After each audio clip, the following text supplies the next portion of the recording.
This is Charlotte Talks. I'm Mike Collins on the local news Roundup. Charlotte's most lucrative annual event shops around and chooses Baltimore. What the loss of the CIAA Tournament means. Fact, if you run from something, you're also running toward something, and that's why we have 2 points of view. On Mark Harris's exit from the government building on Monday, we'll fill you in. It turns out the city under-budgeted the Cross Charlotte Trail by $77 million.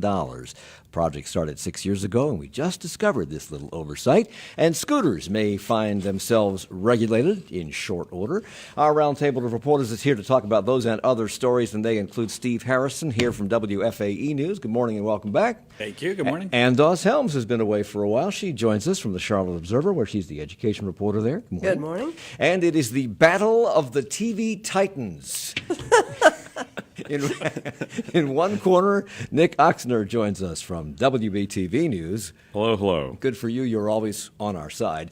And in the other, Bruno returns from WSOC-TV's Channel 9 Eyewitness News. Good morning and welcome to you, too. Great to be here. We're all on He said more words in his intro than he said in mine. Okay.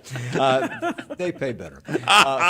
We're all on the radio, but if that is enough, you can join us on Facebook Live this morning. Okay, it's official. The Central Intercollegiate Athletic Association, the CIAA, will cut the nets in Charlotte after their 2020 tournament here and head to Baltimore. This is the most lucrative event that Charlotte holds every year, to the tune of $50.5 million, sending that into the local economy. The Observer called this a massive loss. How big a deal is this, Steve? So I think it is the single biggest annual event that comes to Charlotte. But I think it's important to kind of, little perspective, like for hotels in this city, this is not a big convention town. Hotels sell about 75% of their rooms through like leisure and business travel. And that's where they make their money. And the CIAA accounts for about a little under 0.5% of all the rooms sold in a year. Yeah. So it's the biggest event, but it's still a tiny piece of the pie. And when you take it away, I do think that other business will come back. You can get another tournament. You can get another event. Business travelers will come back. So it's a big deal. But then when you look at it, you kind of step back. It's not the end of the world. Well, that $50.5 million, as I understand it, is the money that restaurateurs and hoteliers and other people who cater to tourists will get. How much does the city get as a result of the hotel-motel tax and the other associated fees that come with tourists from that event? Right. So I haven't broken down the number, but the city spends about, I think they'll give the CIAA about $1.6 million. I think that's about right for this upcoming tournament. So, they have to spend about 1.6. There will be costs for more police work, et cetera. So I think if you kind of look at it as strictly a tax dollar out and a tax dollar in basis, it's probably about a wash. So we can't use that money for the Greenway, which we'll talk about later. That's right. They will have been in Charlotte, I think, for 15 years when they play their final game here in 2020. And attendance has been falling in recent years. I think last year they roped off 7,000 seats in the arena because they didn't sell them. And the chair of the CIAA, James Anderson, said that price gouging has become an issue in the last several years. Which was the bigger issue? The price gouging, which we can talk about, or the fact that maybe people who come here after 15 years are just tired of it. They want to go someplace else, do something else. We don't change much here. It's not like Disney World changing the attractions every year. Councilman Mitchell seemed, he was livid, first of all, that he was really disappointed that Charlotte did not win this selection. He called it a bad bid. That's pretty strong word. He called it worse than that. He did. Also, the CRVA executives to be fired, practically. Pretty much. He said heads needed to roll. But one of the problems that he had was that the hotel prices could not come down for Charlotte's bid here. He also hit on the Spectrum Center for only offering 2 nights for the tournament instead of 3. And he also, in the past, he has called for more money for scholarships. He said that Baltimore was trying to give $2 million in scholarships. It ended up evening out with Charlotte and Baltimore offering $1.5 million, but corporate support was something that Councilman Mitchell was really hoping for. But if you listen to Councilman Mitchell's general gripes. It's that the city wasn't willing to put up more tax dollars, which is kind of a shock when you hear how he's approached some other sports development and the comments he made about the soccer stadium. He's taken more of a realistic approach, but his primary beef here seems to be that the city wasn't willing to put more money into this event, and I don't know that in this case it was prudent. Well, since you brought up James Mitchell, and we're going to go out of order here, and we'll hear from James Mitchell because he talked about this at the meeting on Monday. And to quote him now, I underline this in strong letters, to quote him, our bid was piss poor. I don't think we sent the message that this tournament is very important to us. We appreciate during the whole HB2 discussion, everybody left us except for UCIAA. And so I think the bid was very disrespectful for a tournament that put us on the map. Before the DNC, for the RNC, there was a CIAA. So Councilman Justin Harlow wants the CRVA to conduct a study on why we lost the tournament. But yesterday on this program, Mayor Pro Tem Julie Eiselt was here, and she was fairly low-key about this loss and kind of said, well, after 15 years, they probably want to go to Baltimore Harbor and have some crabs, essentially is what she said. I mean, I think one other thing that's interesting about it, and this is not just the CIAA, but when the CRVA tries to get conventions here, they often say one of their biggest problems is to get the hotel rooms to lower their rates to be competitive because the hotels are already so full and they're making so much money on business travel, leisure travel.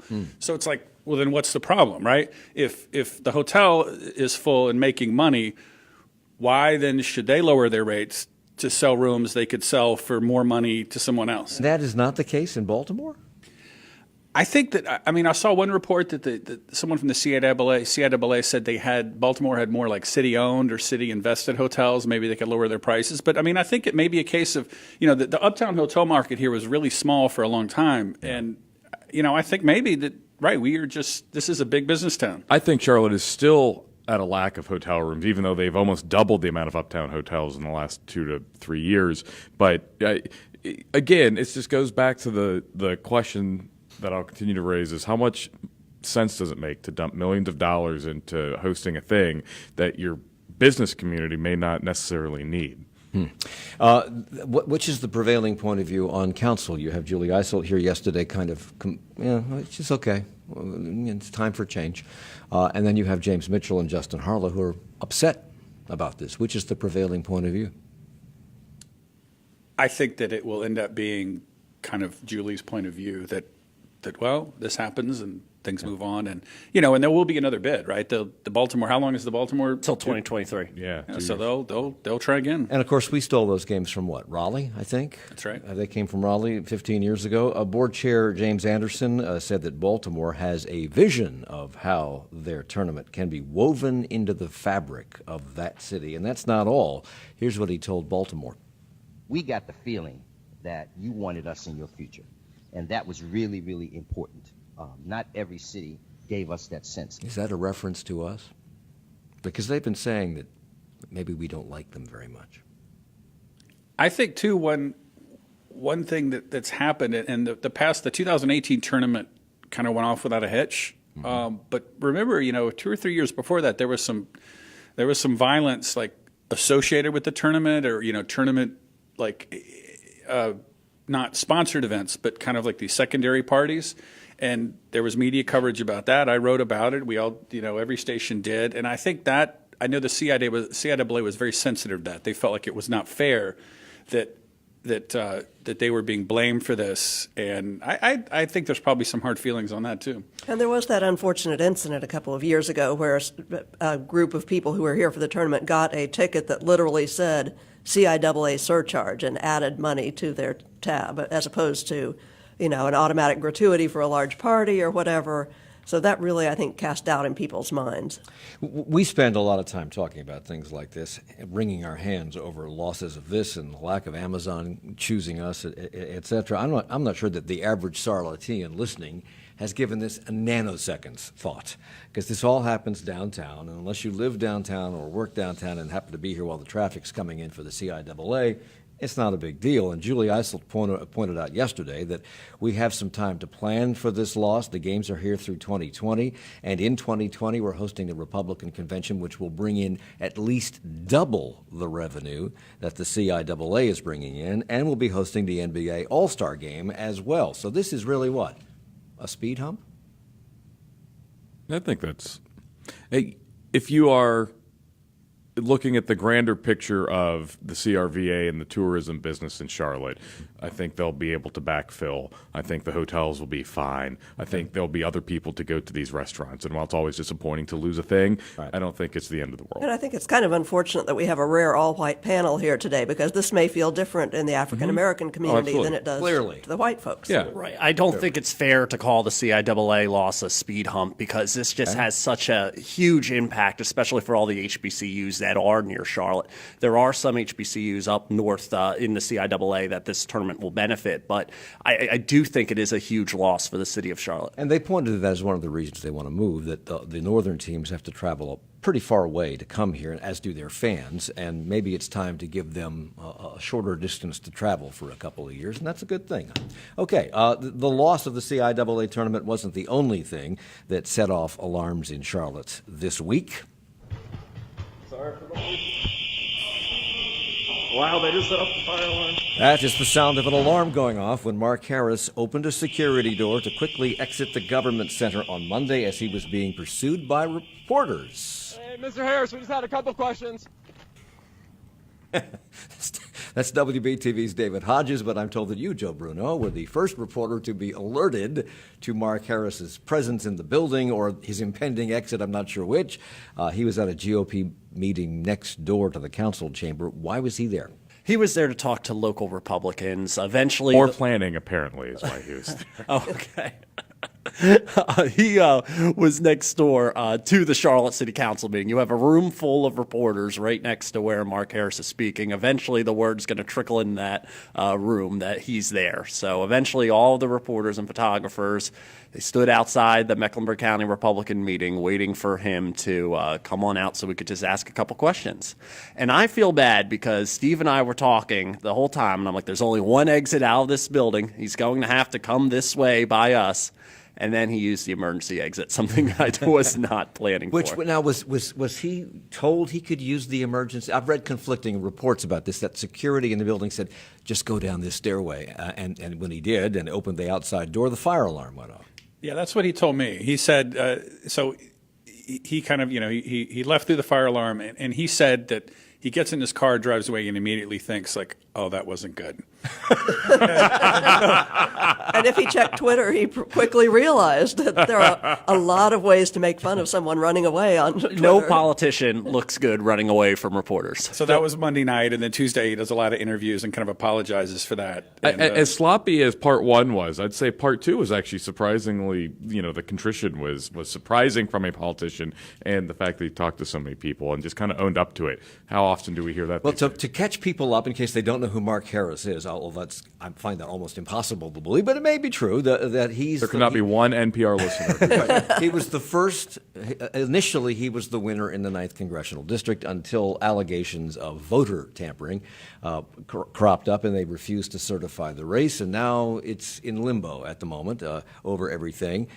He sent this tweet saying he was running toward a television set to see the Clemson Alabama game, and we of course have portrayed him as running away from reporters. What is true? And we only have about 20 seconds, but what is the truth here, do you think? Not the football game. Oh, come on. Everybody watched that. We were clearly there. It would be impossible for him to not notice our presence. he did tell me, he said, hey, I saw them, I didn't want to talk, I wanted to get out of there. So We'll talk a little more about this when we come back. It's Charlotte Talks on WFAE. Support for Charlotte Talks comes from WFAE members and Blue Cross and Blue Shield of North Carolina, working every day to help simplify healthcare so customers can make informed decisions. More at todaywe.com/simplifyhealthcare. And Catawba College Salisbury, dedicated to inspiring students to transform ideas about what's possible, working to prepare students for a fulfilling life in a place where all can belong. Catawba.edu. Monday on this program, a new conversation with a voice you've come to know over the years. His writing you have probably known if you've lived here any time for a very long time. And I'm talking about Tommy Tomlinson. His award-winning writing has long been one of the things that make Charlotte special. Now he's talking to people and telling their stories and having them tell their stories on his podcast, Southbound. But he's also written a new book called The Elephant in the Room. He calls it the biggest story of his life. And he will share that with us Monday at 9. What will we talk about on this week's Friday News Roundup? This is a choice between right and wrong. We don't govern by temper tantrum. Still no deal and no paychecks in sight for hundreds of thousands of federal workers. And a new documentary on R. Kelly sparks an investigation and protests. These stories and more as we round up the week next time on 1A. The Roundup of the Week's news continues with 1A at 10 on 90.7 WFAE. It's Charlotte Talks on listener-funded 90.7 WFAE and 90.3 WFHE. I'm Mike Collins. It's the local news roundup. Joe Bruno is here from Channel 9 Eyewitness News. Nick Ochsner, reporter for WBTV News, is here as well, along with Ann Dawes-Helms from the Charlotte Observer and Steve Harrison from WFAE News. We were talking about Mark Harris and his sudden exit, quick exit from the government center on Monday night, being pursued by reporters. He later said that was a mistake looking back on it. And so Tuesday, he came out and talked to everybody in the media. Steve, he talked to you about the man at the center of the controversy over his election, McCrae Dowless. He was hired by the Harris campaign to help get out the vote, and allegedly he may have engaged in some not-so-legal tactics. Former Congressman Robert Pittenger has called McCrae Dowless a political prostitute because he has been known to work for politicians on both sides, and Pittenger says he also believed Dowless was shady. But Mark Harris told you, Steve, that he had no reason to suspect Dowless. I mean, when I was, as you said, sold on this program that he was going to do, which again had been verified, was legal and was following the letter of the law, and it was relationships, nobody else was focusing on that. So why would I expect that success was a bad thing? So Harris allegedly is the one who directly said, I'm going to hire McCrae Dowless. Allegedly, he's admitted to that. Would it be beyond the realm of possibility that a political rookie, as Harris has called himself, would know to be suspicious of McCrae Dowless? I think, as Robert Pittenger was. So when I sat down with him, we talked a lot about kind of the past results that McCrae Dowless had produced in terms of numbers in absentee ballots that were really crazy in terms of how many votes he would get for his candidate. And I kind of asked Mark Harris over and over again, like, I mean, how did you think this was possible? Was this too good to be true? And he, really said, well, this is what he did. He kind of kept referring to McCrae Dowless as his program. It was kind of an odd term of once you sign up for the program, great things are going to happen. And he kind of put no distance between himself and McCrae Dowless. He really owned it and said, we talked all the time. I thought he was a great guy. Which he has from the beginning. When I first talked to him in mid-December, this was right after the Washington Post article came out, but before Harris had confirmed that he hired Dowless. But the Washington Post suggested it.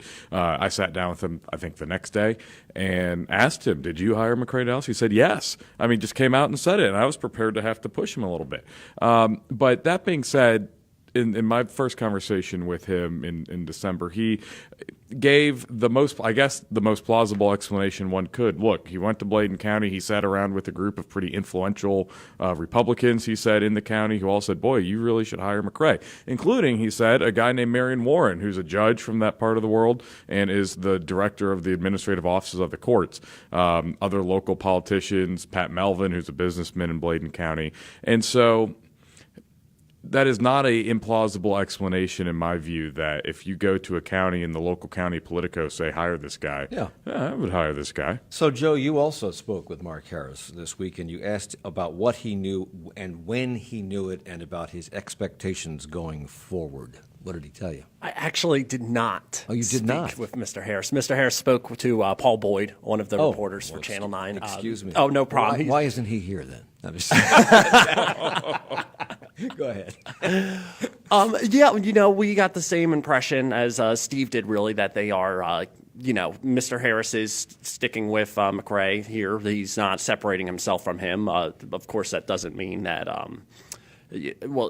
Everything. Let me just say this: everything that we have reported, there's a lot of evidence that McRae Dallas was possibly doing something sketchy in Blaine County with this whole election. We have nothing that shows that Mark Harris was involved. Okay, and he is still defending McRae Dallas. If I'm reading the tea leaves right, if that's the case, Steve, is that wise given the allegations that have been circling around McRae Dallas for weeks now?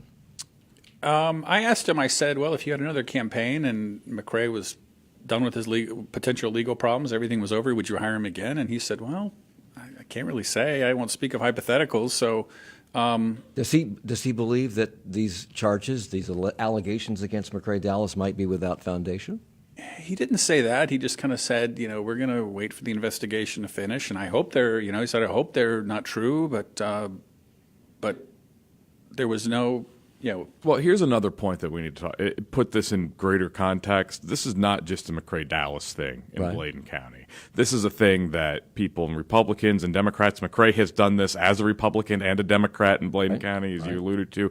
But McRae Dallas wasn't the only person doing this in Bladen County in 2018. He's not been the only person doing this. If you read the investigative report released by the Board of Elections into their 16 findings, it includes Dallas, yes. It also includes a group called the Bladen County Improvement Association PAC, which is a Democrat-aligned group funded by the Democratic Party in large part. And this has been going on. As someone who's from Cumberland County, and Hope Mills, not terribly far from this neck of the woods, this is a thing that has been going on for decades that many people have been doing. So what you're saying is, in many ways, Mark Harris is caught in the middle of this. He could be, and I think if you continue to look, and our reporting has shown, we've talked to people whose ballots were collected this cycle by the Bladen Improvement Association. Right. Of course, there are lots of people who say their ballots were collected by McRae Dallas. So it would be wrong to say that the Harris campaign may have been the only people who benefited from this. Okay, Joe? Next major step in all this is Monday, the briefs are due related to the Harris lawsuit that were filed. So we'll see if the McCready campaign or if the State Board of Elections files anything related to Mark Harris suing to be certified as the winner. For a while, and this has been going back and forth among Republicans who immediately said seat him, and then Democrats in Congress saying, no, we're not going to seat him until he's certified, and then Republicans saying we must have a new election and we got to go back to the primary to do it, to the point where I think Mark Harris at one point was saying, hey, even if you count all these suspicious ballots, I still win. I still have enough votes against my competitor that I should still win, and I will win, and I should be seated. Is he still saying that?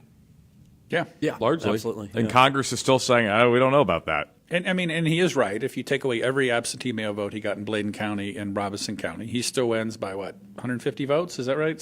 It's small. And so the big question will be, can anyone find evidence of large scale people throwing votes away? I mean, I think that will end that argument. And the State Board of Elections, the law says that you don't need more fraud, though, than the margin of victory. There is that provision that says they can declare a new election if they think the whole thing is tainted. That would certainly be a big step, though, and it's something they wouldn't take lightly just to say that. Okay.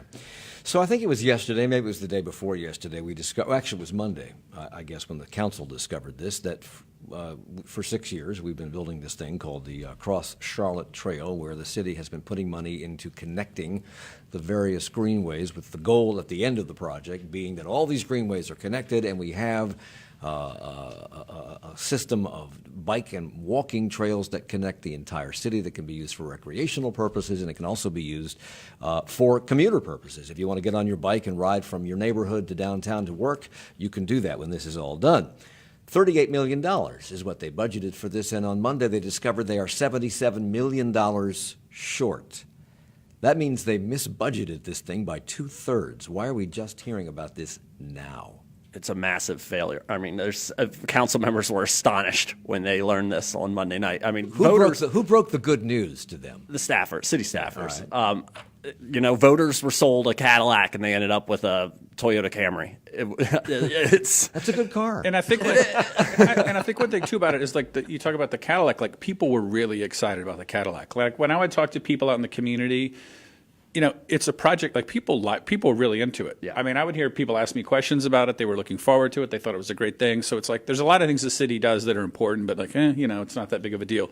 People really were jazzed about this. We're already like dead last in parks and greenways as it is. So here we are being sold a 26-mile greenway connecting Pineville to Cabarrus County, and now we're being told that only half of it can be finished. And they're saying the option could be, well, how about if we just put up signs along these sidewalks and say it's part of the greenway? Right. I don't think people are going to be excited about that. When did they know this? I mean, they told council Monday, but when did they know it? Have they been just kind of going, how are we going to break the news? Someone in the meeting was like, I think I remember you mentioning something once during the retreat, but I don't know. I was at that retreat. I don't remember hearing anything about this.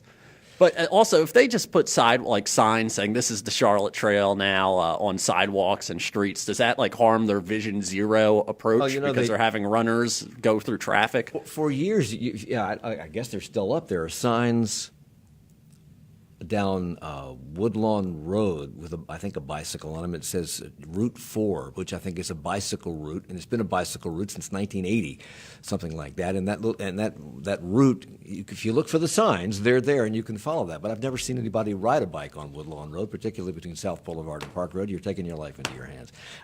So yesterday on this program, Julie Eiselt expressed alarm that this could have happened because of a lack of planning on a long-term project, because I mean, this has been on the drawing boards for a very long time. How do you miss budget for something like this? And at Monday's council meeting, Councilmember Braxton Winston said he was bugging out over this turn of events. Republican Ed Driggs said, I'm kind of flabbergasted by these numbers. And one emailer to this program yesterday wondered if there could be other city projects in similar trouble that we don't know about yet. Is this the exception to normally good planning, or is this the rule?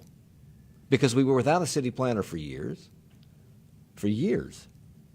It certainly hurts their credibility. I think, next time you come for a bond, people are going to be saying, are we really going to get what you're promising, or is this just the down payment and you're going to come back and say it costs 2 or 3 times as much? When the new city manager came in, and Julie brought this up yesterday, Marcus Jones is the new city manager. He had nothing to do with this because he wasn't here back when this was put on the drawing boards and even brought to a vote in a bond issue. One of the first things he did was to institute 10-year planning because the city didn't have any 10-year plans. And Julie was expressing astonishment at that. How can you run a city without long-term plans? And some people are wondering if we were sold a bill of goods on this, that we knew that this would happen. Because how could you not know if you put a green? The problems are in the northern part of this, right? Where the Lynx Blue Line goes up toward University. How could you not know that those land values were going to increase precipitously when that construction began and was completed, and why didn't you plan for that when you said this is what it's going to cost? And that's what they're saying, is that what they did was take the price of land, of greenway land in the most remote areas, and then just sort of extrapolate that we'll get that same price everywhere, which again, even I know that doesn't work. You would think a city planner would know. But the skeptics among us, I won't name any names, but are saying that, well, maybe they knew that it was going to cost more than $38 million, but if we went ahead and started it, we'd have to find the rest of the money. That's what to me is so interesting. I think in government there's always situations where things cost more than they thought and it takes longer, but they get finished and they get kind of beat up in the press about it, but it gets done. This was so strange because it was just like, well, it's over. We won't finish. And you rarely hear that where they throw in the towel. So you were, I'm sorry, Joe, go ahead. Oh, well, I was just going to bring up that, now there are proposals to use possibly the hotel motel tax to finish this That's where I was project. going with it. Yes. And, that would be an interesting proposal because, of course, it's required for tourism purposes. And I believe it was Steve who was reporting that Councilman Winston was like, in New York, they advertise greenways and parks as tourism attractions. And the High Line, which is a trail, is a tourist attraction in New York City. But I wonder if they use the hotel motel tax or give it any serious thought, if that will set up another greenway versus sports argument that we saw with the county when they were discussing the MLS. Well, you did a whole story on this morning, Steve. That's right. Talk about it. So, like Joe said, hotel motel taxes are kind of by state law have to be used for tourism. And traditionally the city uses it for big kind of ticket items like the stadium or the arena, NASCAR Hall of Fame. And so Braxton Winston said, this is an attraction. Why don't we use some of this money to finish this greenway? And it's a pretty good idea. He didn't really get a lot of support at the time. I think that a lot of council members are worried that they've got to protect all this money for the Panthers. Panthers. They can't jeopardize anything to do with the stadium. But like Joe said, this is a classic argument of this is a project that so many people want and are excited about. When was this project supposed to be finished?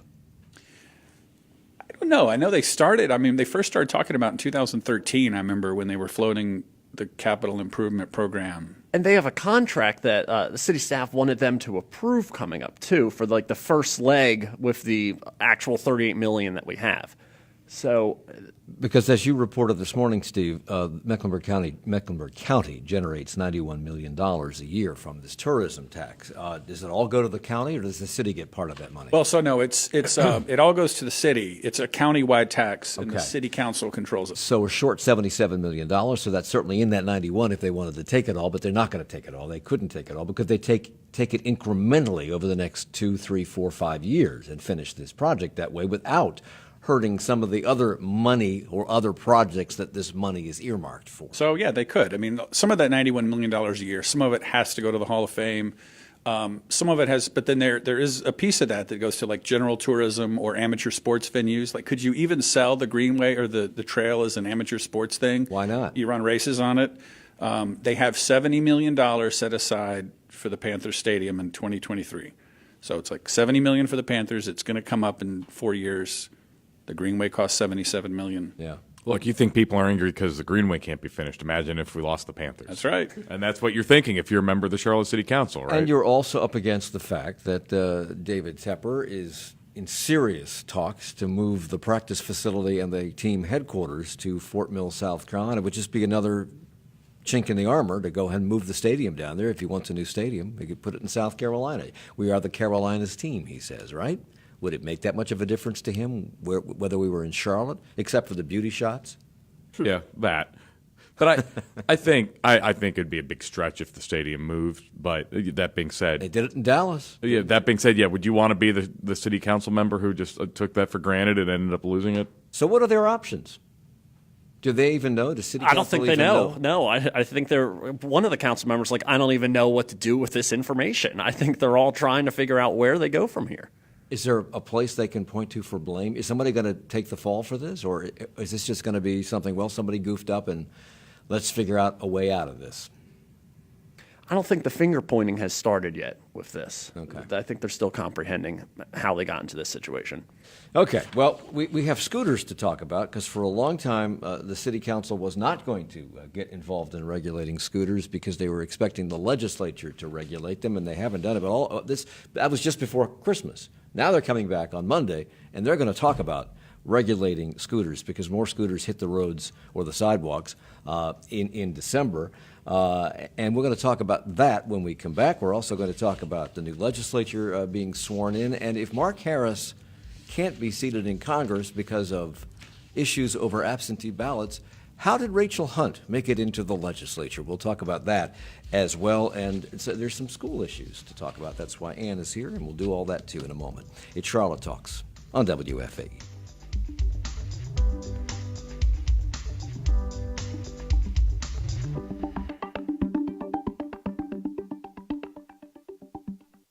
Support for Charlotte Talks comes from WFAE members and Blumenthal Performing Arts, presenting The Lightning Thief, the Percy Jackson musical about Jackson's quest to find Zeus's lightning bolt to prevent war between the gods. January 15th through 20th at Night Theater. Tickets available at 704-372-1000. And Chesterbrook Academy, dedicated to preparing children academically, socially, and emotionally for kindergarten and beyond.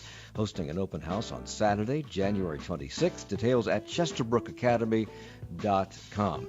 The news roundup continues in 20 minutes with 1A, the roundup of the week's national and international stories with Joshua Johnson and his panel of journalists. We're more than 20 days into the government shutdown, no end in sight, about 800,000 federal employees affected across the country, and no likely compromise about the wall at the border. That story and all its implications and more in 20 minutes at 10 o'clock here on WFAE.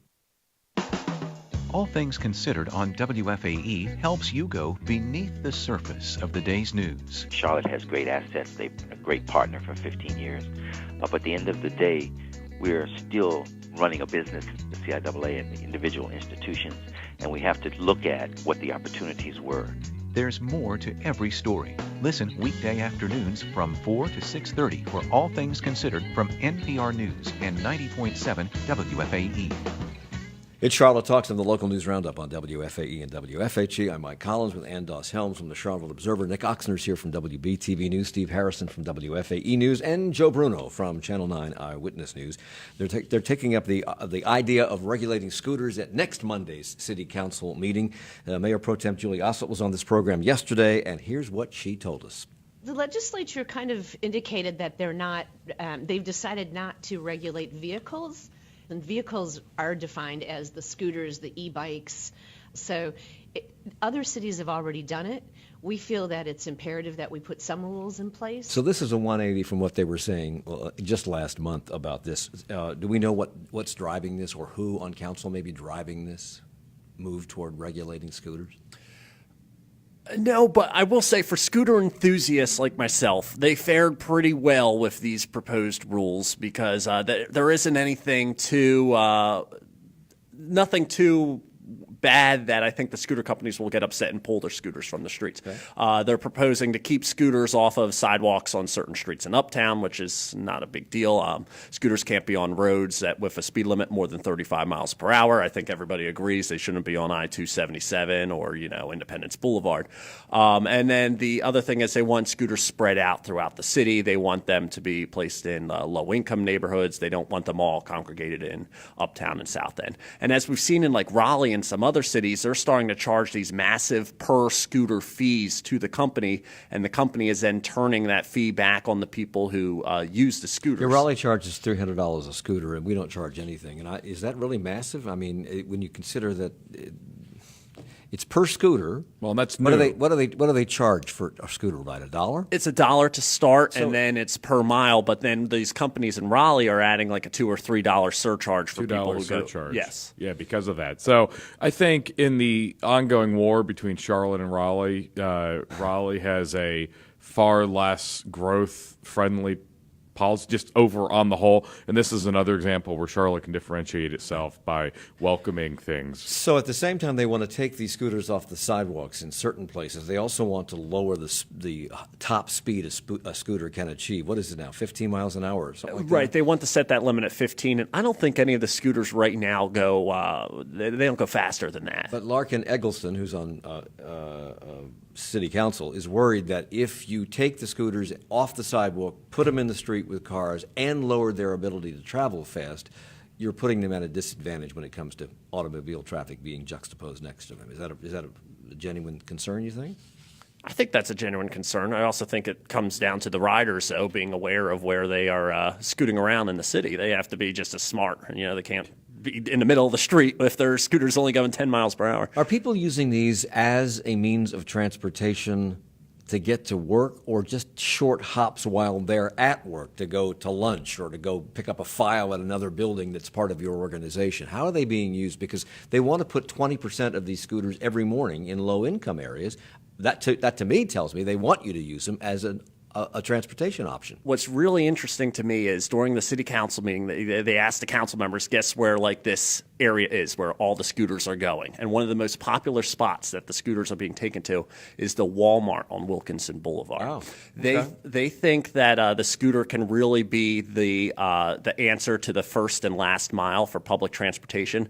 You have so many times you're taking the light rail to go somewhere or a bus to go somewhere, but that's not your final destination. Right. They view the scooter as the means for somebody to be able to get to their final destination after getting off public transportation. I think one thing that's interesting is this requirement they're going to make the companies put 20% in low-income neighborhoods.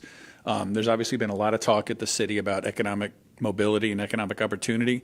I can't think of a other instance where they've had rules like that on a private business that says you must open up in this geographical area and place your product here. I'll be curious if that goes well. Like, will we ever see talk about the grocery store argument? Is that constitutional? You know, I don't think the scooter companies have a problem with it, so there may not be any kind of legal question. But I do think if you keep going down the road, I think it'll be an interesting question. Like, what happens next? A new state legislature was sworn in this week. 50 of the 120 members of the House are new. 34 women will serve in the House. 10 will be serving in the Senate. And, of course, Mecklenburg County's delegation consists of 16 Democrats and 1 Republican. Wow. How has the makeup of the legislature, Nick, overall shifted as a result of this last election, and how will that change things? Yes, the biggest change is that both houses, the House and the Senate, both chambers lost their supermajority, Republican supermajorities, which means that Republicans no longer have a veto-proof majority. And so functionally what that means, if they want to pass bills that become law, they're going to have to get at least some buy-in from some Democrats. And so you already heard, we'll see if this actually plays out, but you've already heard in his opening speech this week, Senate Republican leader Phil Berger talked about needing bipartisanship, where this time last year, the word bipartisanship was not anywhere in Phil Berger's But mind. he kind of turned that around, too, and also talked about the super minority and how, well, Democrats have had the luxury of just, taking shots. So he kind of put the onus back on them. Well, they need to reach out to us. Yeah, I absolutely agree. I mean, of course, he didn't say the Republicans should give in more, but the fact that he's even you should take that as a sign. And we know, the leadership that I talk with in the House recognizes that they're going to have to try to find solutions that work for more people. I mean, because literally they were writing budgets that they liked, that they weren't giving Democrats any clue about what was going on, and so you're going to have some buy-in. So just as there is an investigation into absentee votes in the 9th Congressional District, there's another one going on in the election that saw Democrat Rachel Hunt defeat incumbent Republican Bill Brawley. But unlike Mark Harris, Rachel Hunt was seated in the legislature in Raleigh. Why the difference? Well, there's two things. The biggest difference being the fact that Rachel Hunt was certified, her election, the House District 103 race, was certified by both the county board and the state board. You'll recall that the reason Harris hasn't been seated is because the state board refused to certify his election, citing these irregularities. There were no concerns at the time that they certified Rachel Hunt's election, so she's been seated. So, and then practically speaking, I again spoke to some House leadership this week, they said, look, we don't even think procedurally they had the standing to not seat Rachel Hunt. So I would expect to hear calls for some sort of legislative inquiry into these irregularities later this month. So late last year we had a shooting, Ann, at Butler High School in which one student shot and killed another. That was followed by the discovery of guns in other schools over the course of several days. And on Monday afternoon of this week, one CMS student shot another CMS student as they got off the school bus or away from the school bus. Again, this happened after school hours, off school grounds, away from the school bus. So it's a different thing than the Butler shooting, but nonetheless, it's two students involved in gun violence. And have they charged a student? I don't know. Because I was going to ask you, because the student who was shot is not cooperating with police. Right, and there's been some really elaborate tap dancing in terms of school officials and the police saying they have not said, to my knowledge, that the shooter is a student, but they have said that it was someone who got off the school bus. So, the driver drove away, so unless it was a stranger on a bus, and then it does raise the question of, was that gun at school all day? Was that gun on the bus? I suppose it's possible that gun was hidden somewhere right at the stop, but it just shows that permeability of that membrane between community violence and what people experience on school grounds and on the school bus. Well, after the Butler shooting, CMS Superintendent Clayton Wilcox promised to ramp up school security, and on Tuesday night, he laid out a new plan. I wish that we weren't in this position. But we live in a society where guns have become all too prevalent, and quite frankly, it's not anything that I think any of the professional staff in this district ever thought they would find themselves doing. But quite honestly, the shooting at Butler changed the game in this community. So what precautions are they instituting, and when? Well, they're most of the ones that we've been talking about. They gave a little more of a timetable. The panic alarm cards, they said they've got 8 schools. These are the things. Yeah, that let you signal what's going on, anything from a mass shooting to a fight. 8 schools will be getting those in January, about 8 more in February and March. We've been talking about the video camera monitoring. They're focusing on elementary schools and particularly on playgrounds and the mobile classrooms, which has been a source of anxiety for parents. I think they said 11 schools are done, 15 more by the end of January. They're adding or repairing fencing at 13 schools, which they haven't named. They're doing active survival training. But the biggest thing that's been sort of this point of contention has been gun searches. Right. Because, as we'll recall... Well, they're bringing in dogs for that, aren't they? They are, and it's been part of this evolution of people saying, you've got to screen all students as they come into school, and Dr. Wilcox and his staff saying, no, that's just not practical, that's not a good thing. And then the Butler shooting happened, so they kind of came out and said, we are going to do this. We're going to hit all the different high schools with these random wanding searches. And they've started doing the math on that, and that's really problematic. He was talking Tuesday night about 2 seconds to walk through it. They're going to bring in now, they're saying, these portable walk-through things like you go through at the airport, and coupled with wands. And they're saying 2 seconds, 6 seconds. I went into the government center this week where they do basically that. You set down your bags and they check your bags and you walk through a door, and if you don't set it off, you wait for your bag, and if you do set it off, they wand you. Mm-hmm. I was the 6th person in line. It took me 4 minutes to get through, which is not a huge amount except when you start calculating 40 seconds per person by 3,000 students, and it's just mind-boggling. Even if you have 10 very fast-moving lines, you're talking 3 hours. When will they decide what? Oh my God! When will they decide what's going to happen here? Because the plan was to have these random wandings and metal detectors and dogs walking through classrooms sniffing for gunpowder and things like that, and students would not be able to opt out. So when are they going to make a decision on how they're going to do this? They have said that they are going to do a high school, presumably a full-size high school, not a little magnet school, the last week of January. And they're going to see how it goes. It's going to have to take at least 30 staff. They're going to do everybody, and then they're going to report back. So I think some school is going to be really bent out of shape when they have to do that. I think then what they'll end up doing is what they call their other 2 alternatives, where they swoop in on one building on a campus and or they bring the dogs in. And the dogs aren't going to be sniffing students. They feel like that would be intrusive. That they're going to take kids out of a classroom, they'll wand the students themselves, and meanwhile the dog goes through the classroom and sniffs the bags, and if he alerts on anything, they react to that. So meanwhile, Superintendent Wilcox is getting a raise. He was making $288,400. Now he'll get $307,000 a year. I think that's a $37,000 raise, more than 6% increase. His new contract will eliminate his discretionary performance bonus. Why that amount? Why eliminate the bonus? Why now? They didn't really talk a lot about that. They've been talking behind closed doors, and this is actually way overdue. He's been in the job about 18 months, so they have done his... He's been in the job for 18 months. It's way overdue for a 6% raise to $307,000? Really? You know, I think you could argue that this is maybe well, he was overdue for his bonus. His original contract was $280,000. He got the automatic 3%, which is what got him to the $288,000. And then they said they would do by November 30th a performance bonus. Yeah. And they did not do one. Right. And so I think they kind of decided that's maybe bad optics. And they're also reimbursing him, is this right? The school board is reimbursing him for his contributions to the North Carolina Teachers and State Employees Retirement System. This is his retirement plan, is that right? Yes. Why doesn't he have to pay into the plan like everybody else? You know, it always amazes me that those of us who make less than 6 figures are expected to save for our retirement. And this is not just a Clayton Wilcox thing. This is executives, this is all the superintendents I've seen. They evidently need additional public support to help pay for their retirement. So it's, you know, you could argue whether it's too generous or not. Marcus Jones at the city makes $318,000 a year, so... Okay. Let me continue skepticism here, because in the past, South Carolina Senator Lindsey Graham urged the president to hold firm and demand funding for a border wall, or it would be the end of his presidency. The president has held firm, and the government has been shut down now for 3 weeks. Today's payday. Most of the people on the payroll are not getting any money. On Tuesday night, the president made an Oval Office speech, which most pundits described as much ado about nothing, but not Lindsey Graham. This is the most presidential I've seen President Trump. It was compelling, and everything he said was true. Compelling is in the eye of the beholder, of course. But facts are facts, and that last statement, that everything the president said was true, is demonstrably untrue.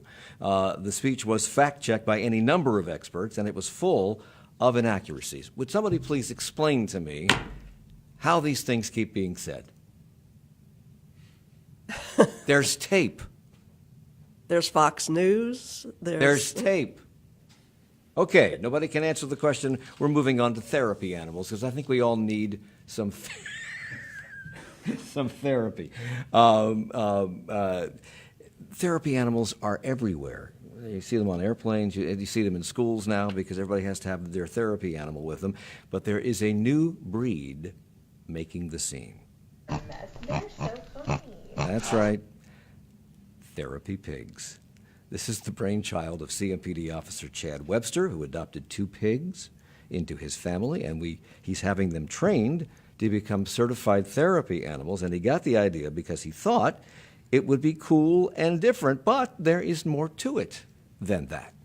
I would say it's probably a little more than having a puppy because they are very intelligent. There's a certain amount of criteria they need to meet, a certain number of commands they need to obey. Mm-hmm. They already know commands like spin, ring the bell, and push the toy car. And he says that they are the most intelligent animals he has ever met.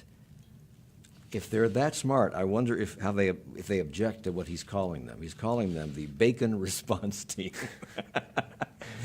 Oh, my. There's either a great sense of humor in a police department that's willing to have police department pigs, or you have to wonder if this was April 1st, but it seems to be a real thing. What happens when the pigs grow up? Like, they're not going to stay. Are they going to still be therapy pigs? Well, I don't know. Are they Vietnamese potbelly pigs, which stay pretty small? I don't know. I don't know. Maybe. We have a friend who got a small potbelly pig that has now grown into a large potbelly. Oh, really?